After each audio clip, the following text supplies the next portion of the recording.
телевизија Нова, односно нашата екипа овде на Лесбос успеа да анализира какво е едно пристигнување на бегалците од страна на Турција во грчкиот остров Лесбос, односно на ова територија. Како што можеме да забележиме, во морето има огромен број на спасувачки гуми кои што волонтерите ги расфрлаат откако ќе забележат дека овде пристигнува нов гумен чамец. Ноќните часови, претежно како што дознам, се користат од страна на бегалците со цел да не бидат забележани од грчката крајбрежна полиција. Огромен број на малолетни деца кои што чекаат сега да бидат транспортирани во бегалските кампови. Можам да забележам дека на нивните лица се испишани многу прашања во стилот на каде ќе продолжиме сега, каде не води патот и што ќе правиме утре. Грчката крајбрежна полиција успеа да спречи огромен број на гумени чамци да преминат на неизина територија, со што повторно ги враќа назад во Турција, но ете не може да се справи со огромен број на бегалци. Овој бран не престанува.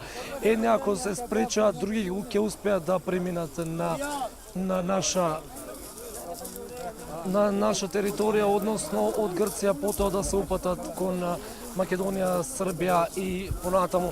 Овдека на Лесбос се полни со мигранти, бранот не престанува како што и кажав, а пак најдомени владе една блокада и не им се дозволува на бегалците да продолжат понатаму.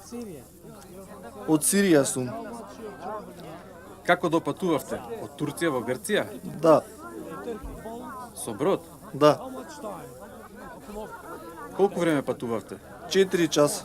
Информациите укажуваат дека во последните неколку месеци бројот на мајки и деца кои што пристигнуваат во Грција е се поголем за разлика од пред неколку месеци кога низ Грција, Македонија, Србија и останатите балкански држави транзитираа исклучиво мажи. Сега 40% од нив се деца и 40% се жени, а останатите 20% се мажи. Како ќе заврши сето ова, ние остануваме овдека на островот Лесбос во близина на градот Морија, кој што важи за еден од најпогодените грчки градови од бегалската криза.